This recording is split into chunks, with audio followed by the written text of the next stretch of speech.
వరుని కొరకు వధువు సంఘం సిద్ధపరచబడితే అందం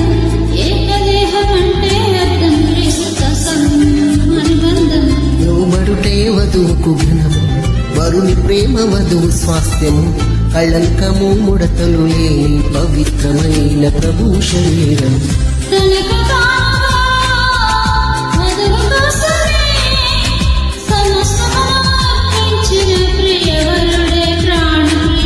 మోసగించక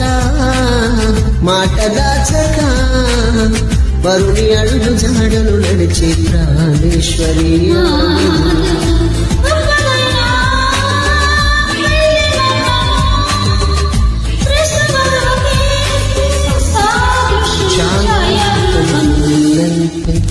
దేహములు వేరైనా